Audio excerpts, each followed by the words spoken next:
people want to be more like you. Really? So, and you know what, for the fate of humankind, I think it would be great to have more Elon Musks. So what do we need to do to become more like Elon? I don't know if it's, I think it maybe sounds better than it is.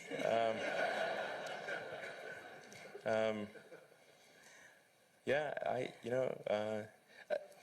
I mean, honestly, like, there's a friend of mine who's got a great saying about creating a company, which is trying to build a company and have it succeed is like eating glass and staring into the abyss. So, I mean, what tends to happen is it's sort of quite exciting for the first several months of starting a company, and then reality sets in. Things don't go as well as planned. Customers aren't signing up. The technology or the product isn't working as well as you thought. And then that can sometimes be compounded by a recession, and it can be very, very painful for several years.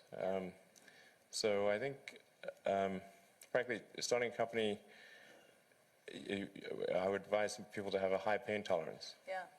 And thanks for reminding us of the harsh, very harsh and brutal reality of launching a startup.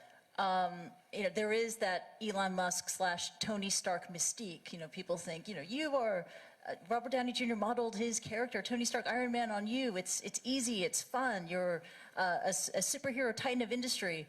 But it's really hard. It's really difficult. And it's something that requires perseverance and grit.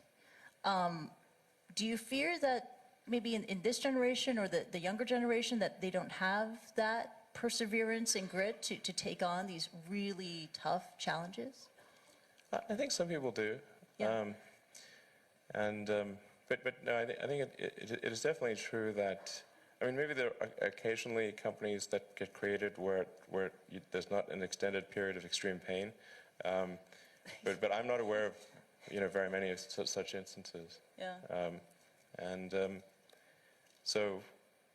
But I do think that new great entrepreneurs are born every day, and we'll continue to see amazing companies get built.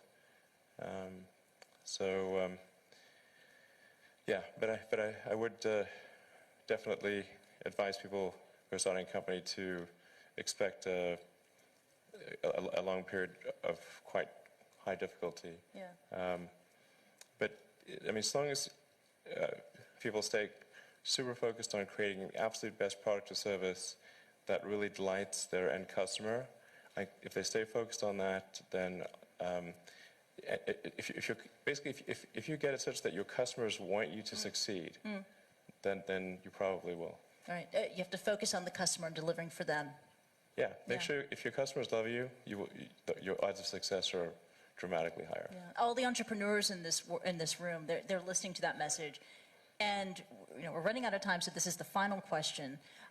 This is for the budding entrepreneurs in the room who could take an Elon Musk idea and run with it. I mean, quite famously, Hyperloop was the idea that you had to give away because you just don't have enough time to deal with it. What are the other ideas that you have that you would love to see another entrepreneur just take on and go? Well, I think there's a lot of opportunity in general in electrification of transport. So electric aircraft, I think there's a lot of opportunity there.